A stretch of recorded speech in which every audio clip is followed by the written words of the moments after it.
అందరికీ నమస్తే అండి.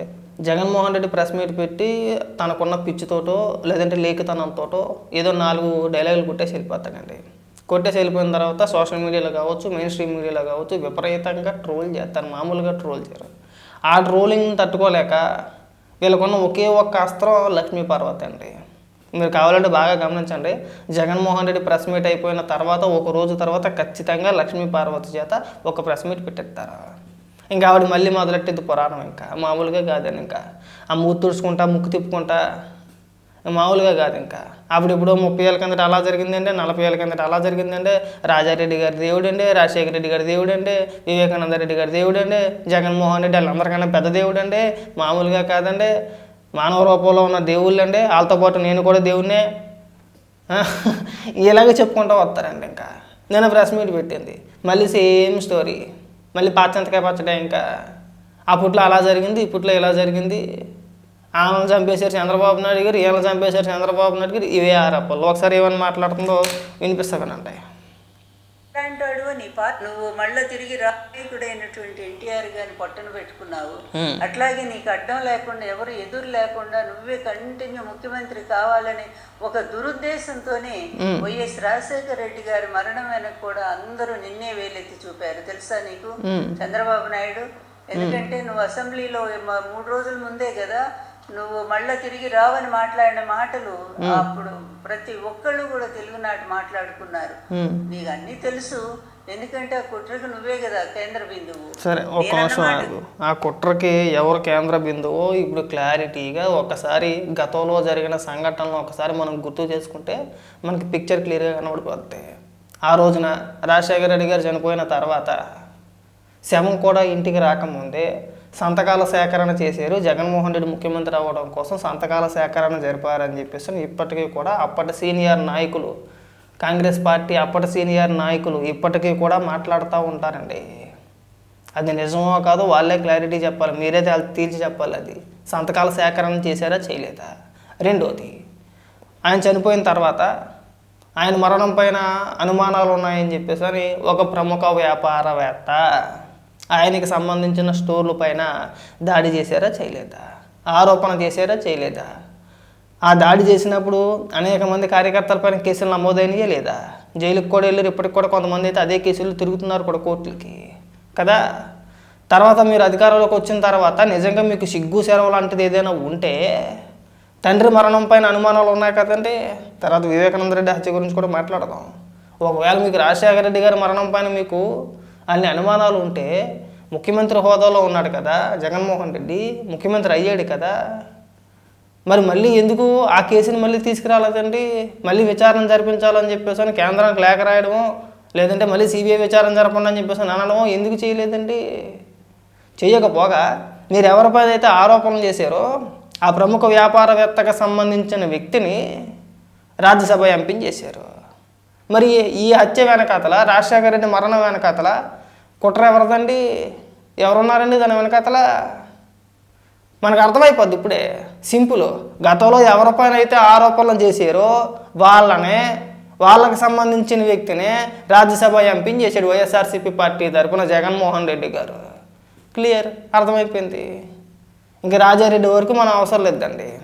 ఆయన ఎంత గొప్పడో ఎంత మంచి మనిషో అందరికీ తెలుసు. మీ పార్టీ అధికార ప్రతినిధి సతీష్ రెడ్డి వీడియోలు ఇప్పటికీ కూడా సోషల్ మీడియాలో విపరీతంగా వైరల్ అవుతున్నాయి. మళ్ళీ మనం ప్రత్యేకించి ఏం చెప్పుకోవసరం లేదండి. కానీ అవన్నీ వద్దండి. ఎప్పుడు 2009లో రాజశేఖర రెడ్డి గారి మరణం గురించో లేదంటే 99లో రాజారెడ్డి గారి మరణం గురించో వద్దండి. ఈ 2019 ముందు, ఎన్నికల ముందు వివేకానంద రెడ్డి గారి హత్య అందరికీ గుర్తుంది కదా. ఎంత పెద్ద డ్రామా ఆడారండి. ఒక్కొక్కరు జీవించేశారంతే. జగన్మోహన్ రెడ్డి నిజంగా సినిమాల్లోకి వెళ్ళుంటే హీరోగా కాకపోయినా సరే కమెడియన్గా అయినా సరే విపరీతంగా సక్సెస్ అవుతాడండి. ఒక ఊపు ఊపెద్దుడు. తెలుగు 2 రాష్ట్రాల్లో జగన్మోహన్ రెడ్డిని మించిన కమెడియన్ ఇంక మళ్ళీ రాబోడు కూడా. అంత అద్భుతంగా నటిద్దాడండి.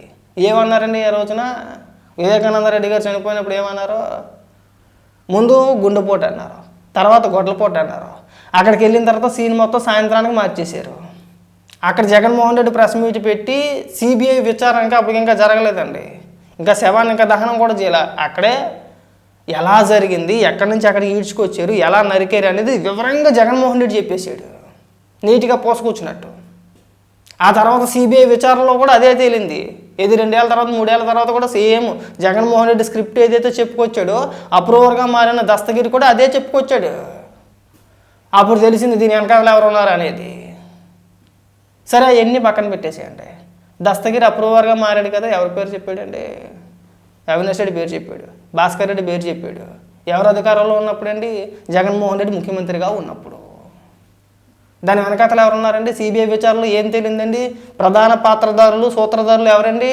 అవినాష్ రెడ్డి, భాస్కర్ రెడ్డి. వాళ్ళిద్దరూ ఇవాళ బెయిల్ పైన ఉన్నారు. బెయిల్ పైన ఉన్నారా లేరా?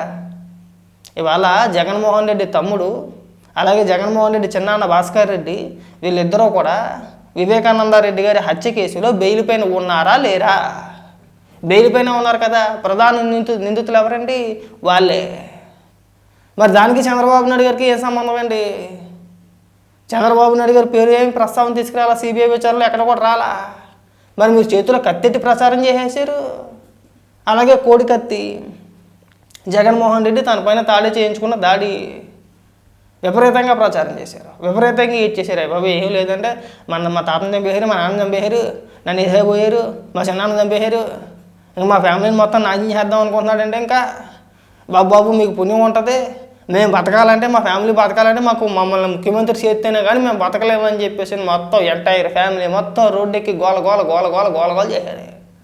సింపతి. ఆ సింపతితో జనం అంతా కూడా ఓట్లు వేసారు. ఓకే, ఓట్లు పడ్డాయి మనకి. అధికారం 5 ఏళ్ళు అనుభవించారు. ఈ 5 ఏళ్ళు కూడా మీరు గతంలో చేసిన ఆరోపణలు ఎందుకు నిరూపించలేకపోయారండి? పాత్రధారులు ఎవరో సూత్రధారులు ఎవరో ఏ హత్య వెనకాతలు ఎవరు ఉన్నారనేది అందరికీ తెలిసిందే. ఇవాళ మన కొత్తగా నువ్వు వచ్చే ఉపన్యాసాలు చెప్పవసరం లేదండి. మళ్ళీ మేమేం మీకేం కౌంటర్లుగా వీడియోలు ఏం చేయవసరం లేదు. టైం వేస్ట్ అవ్వరు ఇదంతా కూడా. మీరు ఒక్కదానికి సమాధానం చెప్పండి. పైగా ఏమన్నా మాట్లాడితే ఎంత దరిద్రమో చూడండి.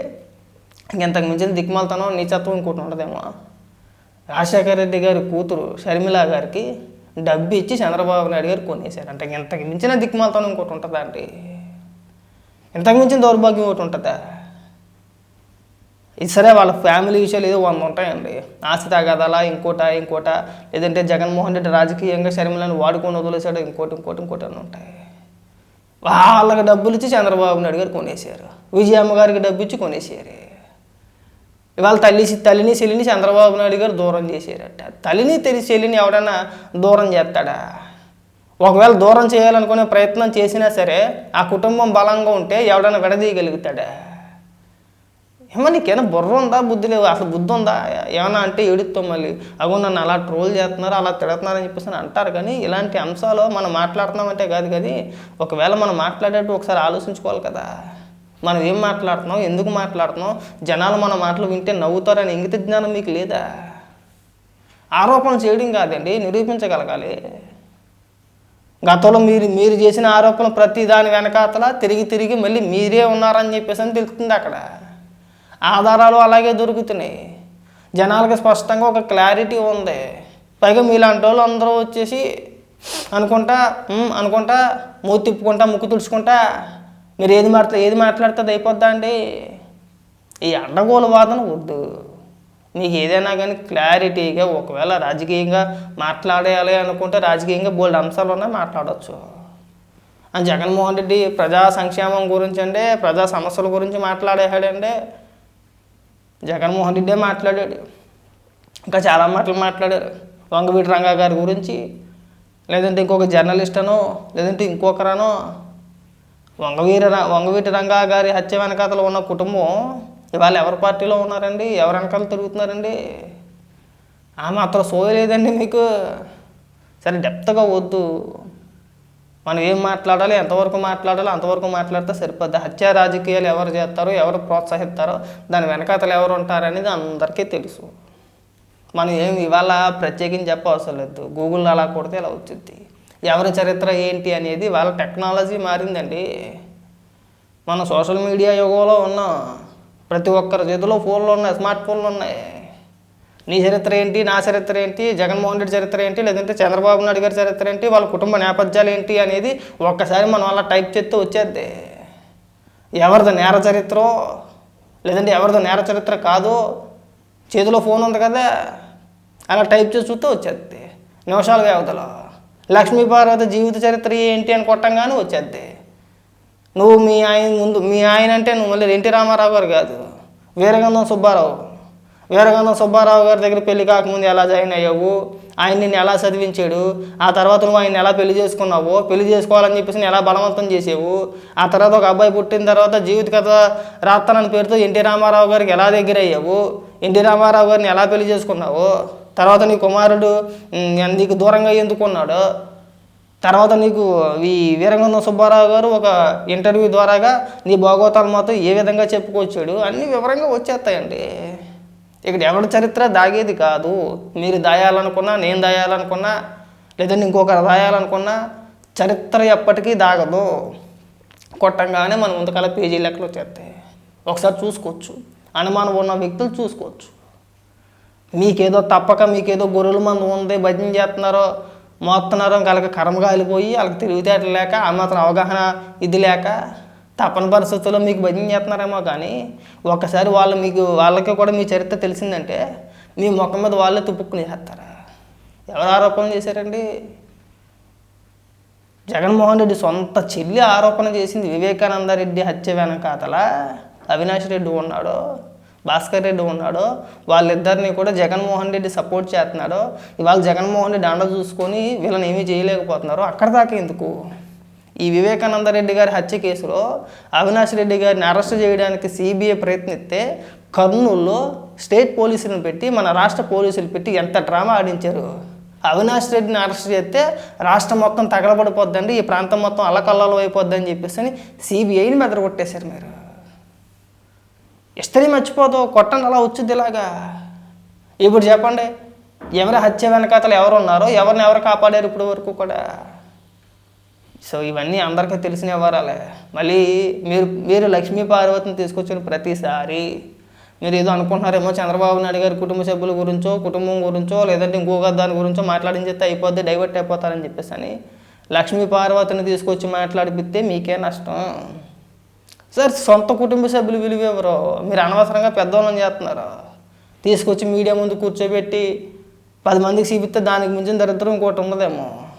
ఈ ప్రయత్నాలు మానుకుంటే మంచిది. చాలు ఆ ఉపన్యాసాలు జనాలకు కూడా విని చిరాకు వచ్చేసిందండి. ఇంతకుముందు కేవలం పేపర్లు మాత్రమే వచ్చాయి ఉదయం, లేదంటే టీవీల్లో అప్పుడప్పుడు వార్తలు వచ్చాయి, వార్తలు చూడడమో లేదంటే పేపర్లు చదవడం. ఇంతకుముందు ఒక 10 ఏళ్ళ 20 ఏళ్ళ కిందట. ఇప్పుడు ఫోన్లు వచ్చేసినాయి అండి చేతిలోకి. నాకు ఏదైనా సమాచారం తెలియకపోతే నిమిషాల ప్రకారం నాకు దీని గురించి తెలియదు అనగానే అలా కొట్టి చూస్తే నిమిషాల ప్రకారం ఉన్న డేటా మొత్తం అంతా నా చేతిలోకి వచ్చేస్తుంది. టెక్నాలజీ మారింది, కనీసం అదన్నా కానీ కాస్త ఆలోచన మన బుర్రలో పెట్టుకొని మాట్లాడితే బాగుంటుంది. ఎవరి గురించి అయినా సరే, రాజారెడ్డి చరిత్ర తెలుసుకోవాలన్నా తెలుసుకోవచ్చు, రాజశేఖర రెడ్డి చరిత్ర అని తెలుసుకోవచ్చు, జగన్మోహన్ రెడ్డి చరిత్ర అని తెలుసుకోవచ్చు, చంద్రబాబు నాయుడు గారి చరిత్ర తెలుసుకోవచ్చు, చంద్రబాబు నాయుడు గారి కుటుంబ సభ్యుల చరిత్ర తెలుసుకోవచ్చు, రాజశేఖర రెడ్డి కుటుంబ చరిత్ర మొత్తం తెలుసుకోవచ్చండి.